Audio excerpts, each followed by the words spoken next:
ദൈവികമായ രക്ഷയും കരുണയും നമ്മുടെ പേരുണ്ടായിരിക്കട്ടെ. വിശുദ്ധ ഖുർആൻ അധ്യായം 3 സൂറത്ത് ആൽ ഇമ്രാൻ വചനം 55.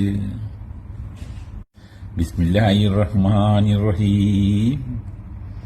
ഇദ് ഖാല അല്ലാഹു യാ ഈസാ ഇന്നി മുതവഫീക വറാഫിയുക ഇലയ്യ വമുദയ്യിറുക മിനല്ലദീന കഫറൂ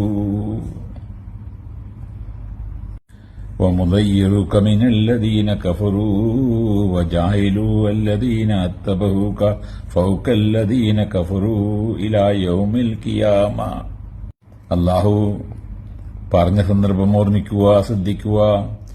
ഈസാ, തീർച്ചയായും നിന്നെ ഞാൻ പൂർണ്ണമായി ഏറ്റെടുക്കുകയും എന്റെ അടുക്കലേക്ക് നിന്നെ ഉയർത്തുകയും സത്യനിഷേധികളിൽ നിന്ന് നിന്നെ ഞാൻ ശുദ്ധമാക്കുകയും നിന്നെ പിന്തുടർന്നവരെ ഉയർത്തെഴുന്നേൽപ്പിന്റെ നാൾ വരേക്കും സത്യനിഷേധികളെക്കാൾ ഉന്നതന്മാരാക്കുകയും ചെയ്യുന്നതാണ്. സുമ്മ ഇലയ്യ മർജിഉകും ഫഅഹ്കുമു ബൈനകും ഫീമാ കുൻതും ഫീഹി തഖ്തലിഫൂൻ. എന്റെ അടുത്തേക്കാണ് നിങ്ങളുടെ മടക്കം, നിങ്ങൾ ഭിന്നിച്ചുകൊണ്ടിരിക്കുന്ന കാര്യത്തിൽ അപ്പോൾ ഞാൻ നിങ്ങൾക്കിടയിൽ തീർപ്പ് കൽപ്പിക്കുന്നതാണ്.